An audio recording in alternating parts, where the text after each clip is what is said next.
By now, I'm sure you know about the white supremacist slash neo-Nazi rally that happened in Charlottesville, Virginia over the weekend.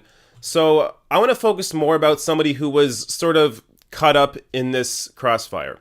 So this is Heather Heyer, the progressive activist who was killed on Saturday from an attack by a neo-Nazi terrorist. So first, for some context, here's CBC News. Heather Heyer came to downtown Charlottesville, Virginia, with her friends to take a stand against white nationalists who converged on the Virginia college town to demand the city keep a statue honoring a Confederate war hero, her boss said on Sunday. The 32-year-old paralegal wanted to send a clear message to the neo-Nazis and Ku Klux Klan sympathizers who plan to stage one of the largest supremacist rallies in recent U.S. history that people abhor such views in the city where she was born, Alfred Wilson said. But her decision to join counter-protesters on Saturday resulted in tragedy when a 20-year-old Ohio man drove his car at high speed into a line of marchers, killing Heyer and injuring at least 19 others. And the article goes on to describe Heather as a very strong young woman who made it known that she was all about equality. And she spread that message online as well. In a Facebook post in November after the election, she wrote, "If you're not outraged, you're not paying attention."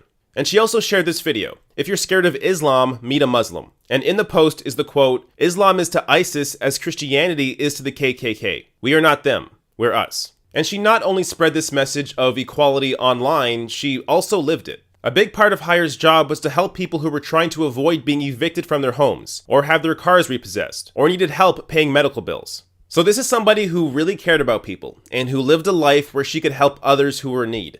And she was also able to empathize with those who may have not had the same privileges that she did. As a white woman, she thought it unfair that she enjoyed liberties that her boss Wilson, as a black man, did not, he said. "You're college educated, but if you walk into the store, you may have people following you, and it's not fair," Wilson quoted Heyer as having said to him often. And because of this awareness and care for others in different situations than her, it's not all that surprising that she was a Bernie Sanders supporter. So in March of last year, she posted this Bernie 2016 image on Facebook. And in April, she posted this Bernie 2016 banner in purple, which her boss says was her favorite color. Now, I point this out because of the massive misinformation being spread about progressives, mostly by people in the Beltway who are corporate moderates. So one example was from Mika Ouyang, vice president of Third Way's National Security Program, a centrist corporate think tank, who posted this the Saturday morning before Heather was killed. If the Bernie bros wanted to make a show of force on behalf of progressive values, Saturday in Charlottesville would be a good time. And this was just one of many tone-deaf tweets like this, from people who have no idea that progressives are at the front of standing up to injustice and pushing for equality, socially and economically. It's not lobbyists, it's not Wall Street, it's not corporations or corporate-funded think tanks like Third Way. It's progressive activists like Heather Heyer. These are the people who put their lives on the line to fight for equality, to fight for the rights of the people, and against injustice.